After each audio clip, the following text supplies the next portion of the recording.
नाज़रीन, इस वक्त एक अहम खबर सामने आ रही है। रूस ने अपने कोरोना वैक्सीन के सिलसिले में हिंदुस्तान से राब्ता किया है।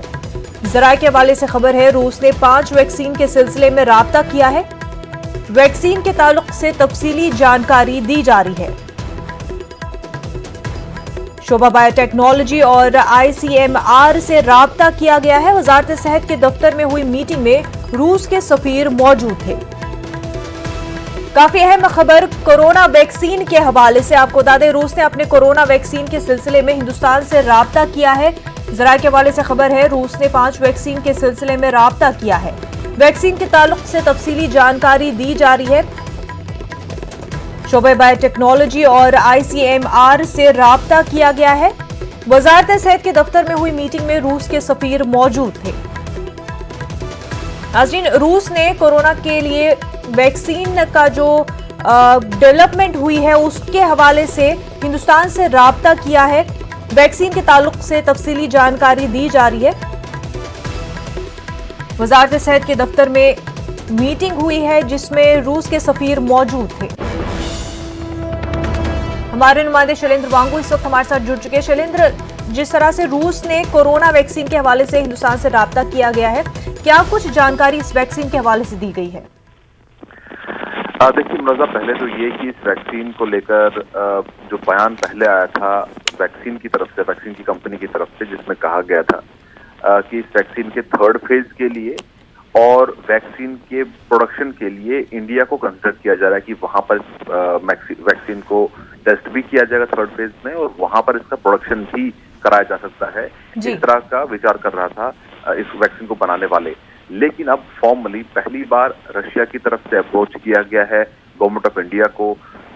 इस वैक्सीन को लेकर जो तमाम डिटेल्स हैं वो शेयर की जा रही हैं। लेकिन आपको ये भी याद दिला दें कि इससे पहले WHO ने इस वैक्सीन को सही नहीं ठहराया है और ये कहा है कि इसका जो 3रा फेज जब तक पूरा नहीं हो जाता तब तक इसको प्रोडक्शन के लिए नहीं भेजा जा सकता। लेकिन इसी बीच अब रशिया इस वैक्सीन को लेकर भारत के साथ संपर्क में आया है और रशिया के जो राजदूत दिल्ली में मौजूद हैं, उन्होंने अब से कुछ दिन पहले हेल्थ मिनिस्ट्री में एक मीटिंग में वो शामिल हुए थे। तो माना जा रहा है कि वहां पर उन्होंने पूरा रूपरेखा और वैक्सीन के बारे में पूरी ऑफिशियल जानकारी भारत को सौंपी है।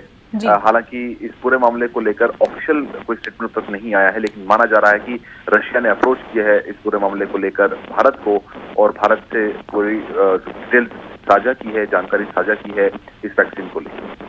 शैलेंद्र, जिस तरह से WHO ने काफ़ी सवालात जो है खड़े कर दिए थे इस वैक्सीन को लेकर के, तो ऐसे में क्या यहाँ पर हिंदुस्तान में इसका प्रोडक्शन होने देना और फेज 3 का ट्रायल होने दिया जाना चाहिए, या किस तरह से इसको देखा जा रहा है कि क्या उस कंपनी पर जो है उनके दावे पर यकीन किया जाए या फिर WHO जिस तरह से डाउट रेज कर रहा है उसको पहले मद्देनजर रखा जाए?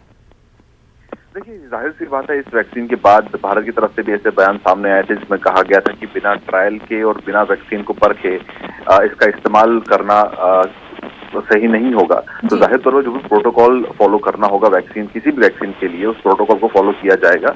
उसके बाद ही इस वैक्सीन को प्रोडक्शन के लिए या आम लोगों के लिए मुहैया कराया जाएगा। लेकिन ये जरूरी है, ये भी देखना जरूरी है कि भारत के अंदर भी इस वक्त करीब 3 वैक्सीन पे काम चल रहा है। ट्रायल फेजेज में वो तीनों वैक्सीन हैं।